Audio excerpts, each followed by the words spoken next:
السلام علیکم ورحمۃ اللہ وبرکاتہ۔ الحمد للہ رب العالمین والصلاة والسلام علی رسول اللہ، اما بعد۔ ماہ محرم اسلامی مہینوں میں سے ایک نہایت اہم مہینہ ہے۔ سب سے پہلی فضیلت اس مہینے کی یہ ہے کہ اللہ رب العزت نے 12 مہینوں میں سے جو 4 مہینوں کو خاص عزت، احترام اور شرف عطا فرمایا، یہ ان 4 مہینوں میں سے ایک مہینہ ہے، اور یہ مہینہ اس وقت سے حرمت والا ہے، عزت والا ہے، احترام والا ہے جب سے اللہ پاک نے زمین و آسمان کو پیدا کیا۔ اللہ رب العزت نے فرمایا، اللہ کی کتاب میں مہینوں کی گنتی 12 ہے، اور پھر اس کے بعد آگے اسی آیت کے اندر آگے چل کے فرمایا کہ منہا اربعۃ حرم، ان میں سے 4 مہینے حرمت والے۔ محرم اسلامی سال کا پہلا مہینہ ہے، اس سے اسلامی سال اور ہجری سال کی ابتدا ہوتی ہے، اور محرم کا معنی ہی حرمت والا ہے، ریسپیکٹ والا، عزت والا، احترام والا۔ اللہ رب العزت نے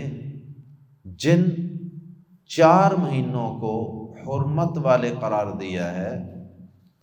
ان میں سے ایک ماہ محرم ہے، اور اس ماہ محرم کو نبی صلی اللہ علیہ وسلم نے ایک اور شرف عطا فرمایا۔ آپ نے فرمایا کہ یہ محرم کا مہینہ یہ شہر اللہ ہے، اللہ کا مہینہ قرار دیا اس مہینے کو۔ ویسے تو سارے مہینے ہی اللہ کے مہینے ہیں، لیکن جب کسی چیز کو باقیوں پر فضیلت، برتری اور فوقیت عطا کرنی ہوتی ہے تو پھر اس چیز کی نسبت اللہ کی طرف کر دیتے ہیں، اس کو اللہ سے جوڑ دیتے ہیں۔ جیسے بیت اللہ، جیسے ناقۃ اللہ، صالح علیہ السلام کی اونٹنی جو بطور معجزہ پیدا ہوئی تھی، اس کو بھی ناقۃ اللہ، اللہ کی اونٹنی کہا گیا ہے۔ ویسے تو تمام اونٹنیاں ہی اللہ کی اونٹنیاں ہیں، لیکن اسے بطور خاص اللہ کی اونٹنی قرار دیا گیا۔ اسی طرح اس مہینے ماہ محرم کو شہر اللہ کہا گیا ہے، یہ اللہ کا مہینہ ہے۔ ویسے تو سب مہینے ہی اللہ کے ہیں، لیکن اس مہینے کے شرف، فضیلت اور مقام کو واضح کرنے کے لیے اسے شہر اللہ کے لقب سے موسوم کیا جاتا ہے۔ صحیح مسلم کے اندر حدیث ہے، نبی صلی اللہ علیہ وسلم نے فرمایا، افضل الصیام بعد رمضان شہر اللہ المحرم، اللہ کے نزدیک ماہ رمضان کے بعد سب سے افضل روزے وہ اللہ کے مہینے محرم کے روزے۔ اب اس حدیث کے اندر آپ نے اس کو اللہ کا مہینہ قرار دیا۔ اس مہینے کے اندر کرنے کے کام کیا ہے؟ پہلا کرنے کا کام تو یہ ہے، فَلَا تَظْلِمُوا فِيهِنَّ أَنفُسَكُمْ۔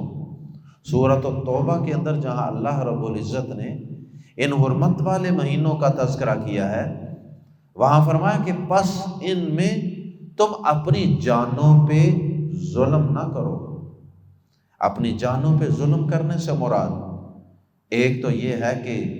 ایک دوسرے پر ظلم زیادتی نہ کرو، کسی کو تکلیف نہ پہنچاؤ، کسی کو قتل نہ کرو، کسی کو زخمی نہ کرو، کسی قسم کا فتنہ اور فساد نہ مچاؤ، اور ظلم کے اندر یہ چیز بھی داخل ہے کہ اللہ کی نافرمانی کے کام نہ کرو۔ ویسے تو ہر مہینے میں ہی اللہ کی نافرمانی کے کام گناہ ہیں اور ان سے بچنے کی کوشش کرنی چاہیے، لیکن اس ماہ محرم میں بطور خاص اللہ کی نافرمانی، کسی پر ظلم، کسی کے ساتھ زیادتی کرنے سے پرہیز اور احتراز کرنا چاہیے۔ اور پھر اسی طرح اس ماہ محرم کی حرمت کے پیش نظر اس مہینے میں کسی قسم کی بدعات، خرافات اور شرکیہ کام، ان سے بھی بطور خاص پرہیز کرنا چاہیے، کیونکہ یہ بھی اپنی جان پر ظلم کرنے کے مترادف۔ اور پھر آخری بات اس ماہ محرم کے حوالے سے، اس ماہ محرم کے اندر نفلی روزے زیادہ سے زیادہ رکھنے چاہیے۔ اللہ کے نبی صلی اللہ علیہ وسلم کی حدیث صحیح مسلم کی جو میں نے ابھی آپ کے سامنے عرض کی، آپ نے فرمایا کہ اللہ کے نزدیک رمضان کے بعد سب سے افضل روزے وہ اللہ کے مہینے ماہ محرم کے نفلی روزے۔ ماہ محرم کے نفلی روزے دیگر تمام مہینوں کے نفلی روزوں سے اعلیٰ اور افضل ہے۔ اور پھر بطور خاص اس مہینے کے اندر یوم عاشوراء کا روزہ، یوم عاشوراء 10 محرم کو کہا جاتا ہے، تو 10 محرم یعنی یوم عاشوراء، اس کا روزہ رکھنے کی احادیث میں کچھ خاص ہی فضیلت ہے۔ قریش بھی مکہ مکرمہ کے اندر یہ روزہ رکھتے تھے کیونکہ یہ ملت ابراہیمی سے چلا آ رہا تھا، لہذا نبی صلی اللہ علیہ وسلم مکہ مکرمہ میں بھی روزہ رکھتے تھے، لیکن جب آپ مدینہ منورہ تشریف لے گئے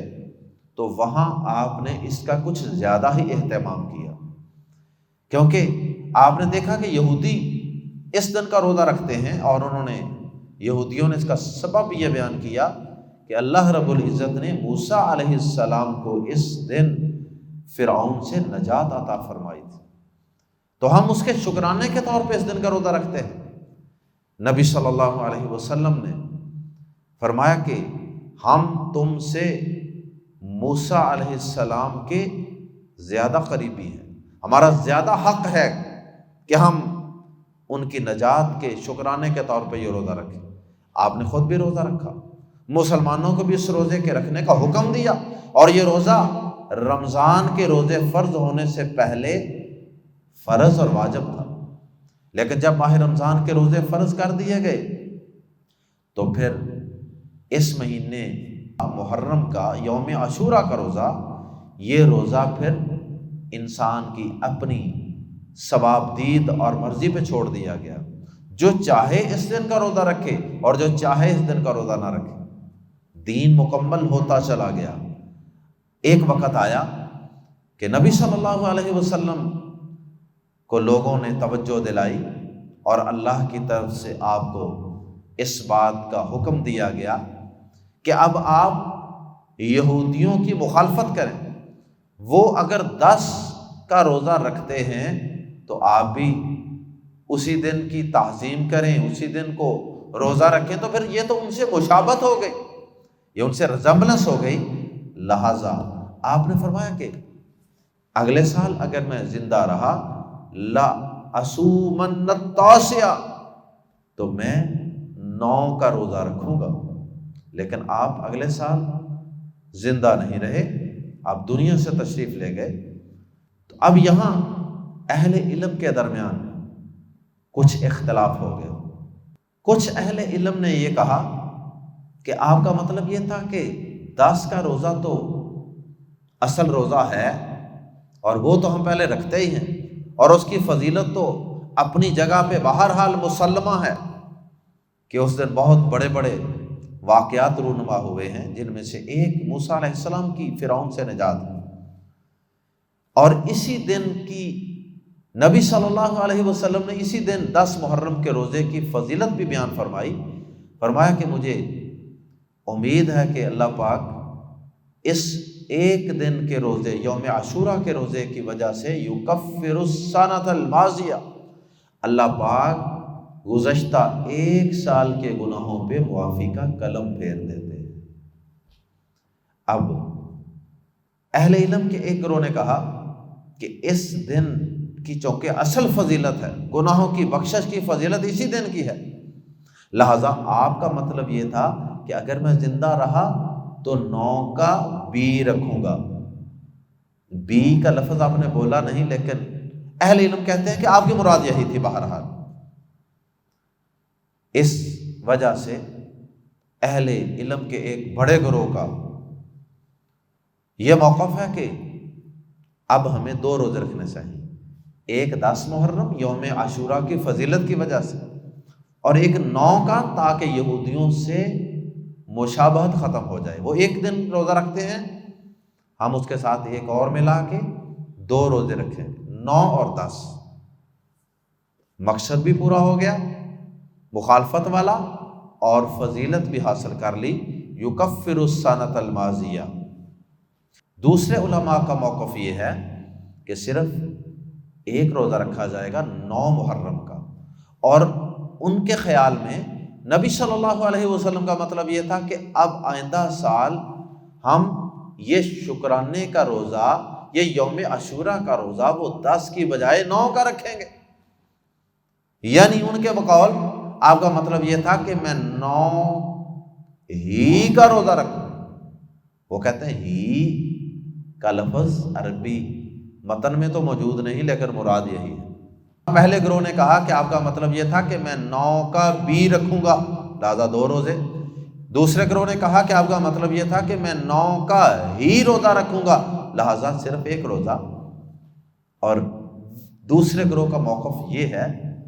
کہ اب یہ فضیلت صرف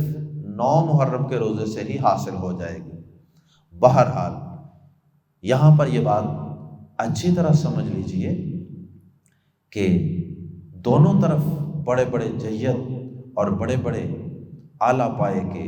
اور باعمل علماء کرام موجود ہیں، اس لیے ہمیں تمام علماء کرام کی عزت اور احترام کا خیال رکھنا چاہیے، اور اس مسئلے کو خواہ بخواہ فتنہ اور فساد اور لڑائی جھگڑے کا سبب نہیں بنانا چاہیے۔ حدیث سے چونکہ دونوں موقف نکالنے کا احتمال موجود ہے، یعنی گنجائش موجود ہے کہ آپ صرف ایک روزہ رکھ لیں یا 9 اور 10 2 روزے رکھ لیں، دونوں کی گنجائش موجود ہے، دونوں ہی کے پاس اپنے اپنے دلائل ہیں جن کی طرف میں نے صرف اشارہ کیا ہے۔ تو اس لیے جس کا دل ایک پہ مطمئن ہوتا ہے وہ ایک رکھ لے، وہ 2 والوں کو تان و تشریح نہ کرے، 2 والوں کو برا بلا نہ کہے، اور جو 2 کا موقف رکھتے ہیں